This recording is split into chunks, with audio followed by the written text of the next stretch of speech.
Nuevamente trayéndoles la palabra de Dios. Y hoy les traigo el pasaje de 2 de Corintios capítulo 6 versículos del 14 al 18. Y dice: somos templo del Espíritu Santo. Y dice: no os unáis en yugo desigual con los incrédulos, porque ¿qué compañerismo tiene la justicia con la injusticia? ¿Y qué comunión la luz con las tinieblas? ¿Y qué concordia Cristo con Belial? ¿O qué parte del creyente con el incrédulo?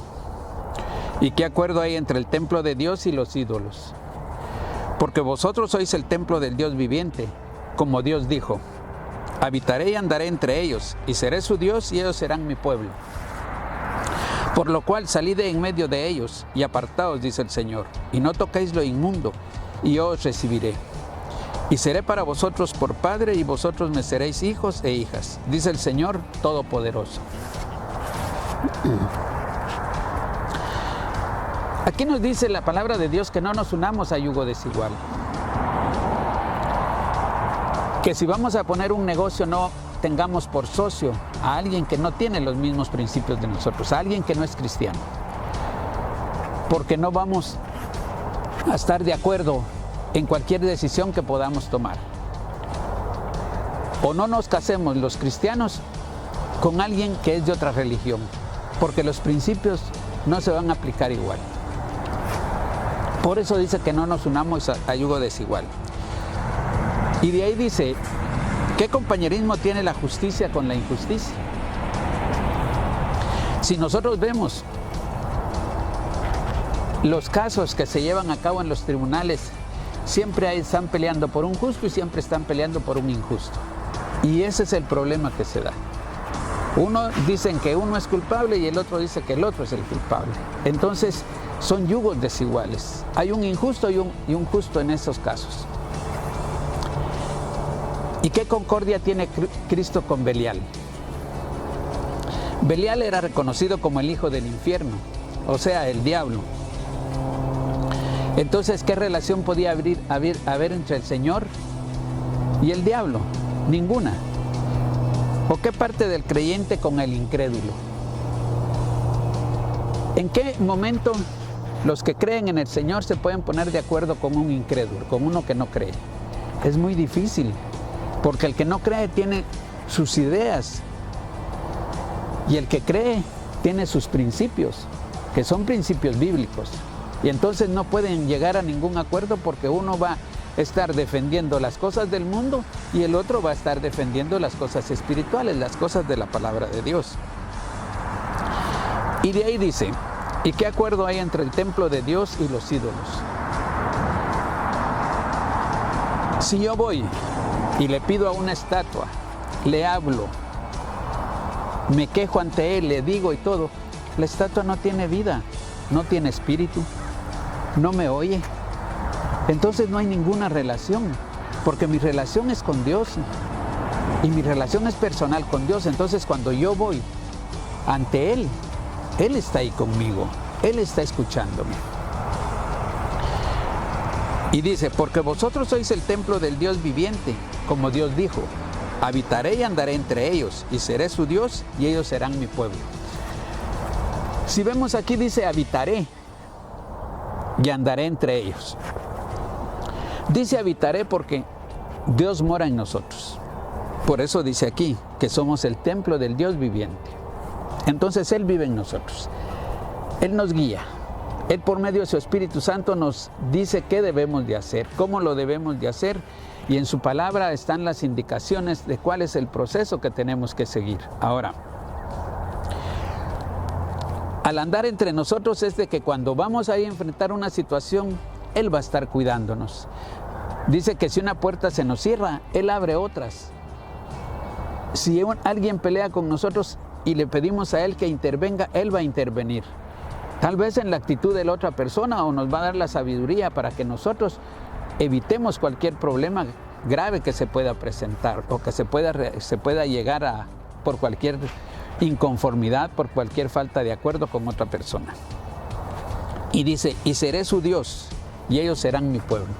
Entonces, Dios mora en nosotros. Él nos cuida alrededor. Él es nuestro Dios. Y nosotros somos su pueblo. Nosotros somos su pueblo escogido. Entonces, nosotros debemos de estar conscientes de esa situación, de lo que dice la palabra de Dios, porque eso está escrito. De ahí dice, por lo cual salid de en medio de ellos y apartaos, dice el Señor, y no toquéis lo inmundo, y yo os recibiré. ¿Por qué dice que salgamos de ellos? Porque nos dice que nos apartemos de los incrédulos, nos apartemos de los injustos, nos apartemos de los que andan en oscuridad,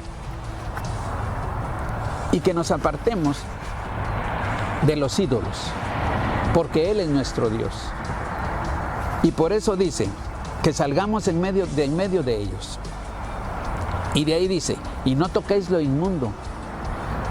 Cualquier cosa que no ha sido para bendición no vale la pena tocarlo. Cualquier cosa que nos puede contaminar no vale la pena tocarlo. Entonces tenemos que leer la palabra de Dios, meditarla para poder entender qué es lo que el Señor nos habla en cada uno de sus pasajes. Y vivirla y enseñarla. Y de ahí dice, cuando nosotros actuamos en esa forma, dice que Él nos recibe. Entonces, si nosotros buscamos a Dios, Él va a estar ahí. Él nos va a recibir y Él nos va a guiar. Y dice, y seré para vosotros por padre. O sea, ¿qué padre quiere que a su hijo le vaya mal? Ninguno. Y Él es un padre bien especial. Él nos formó en el vientre de nuestra madre. Él nos crió, Él nos ha cuidado. Hasta aquí nos ha traído Él. Y nos ha traído con bien. Entonces, dice, yo seré para vosotros vuestro padre, y vosotros me seréis hijos e hijas. O sea, hombre y mujer, Él nos recibe a todos. Él es nuestro Padre. Él nos reconoce como sus hijos y nosotros tenemos que reconocerle como Padre. Y eso es lo que dice ahí al final, dice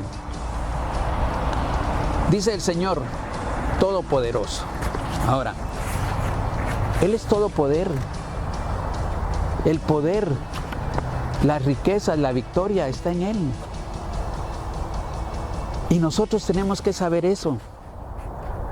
La paz está en Él. Entonces, busquemos al Señor mientras pueda ser hallado. Recordémonos que la relación con el Señor es personal. Yo soy el único que lo puedo reconocer como mi Señor y Salvador. Yo soy el único que puedo irle a poner mis problemas en sus manos. Yo soy el único que le puedo decir que guíe mis pasos. Yo soy el único que le puedo decir, Señor, te amo. Nadie lo puede decir por mí. Porque la relación con el Señor es mía con Él y Él conmigo. Mis hermanos, que Dios me los bendiga. Espero que nos sirva esta palabra de Dios y que la pongamos en práctica. Hagámosla viva. Cada día busquemos más al Señor, porque hay tanta gente necesitada que está esperando que alguien se acerque y le lleve palabra de consuelo. Así es de que nos vemos la próxima semana.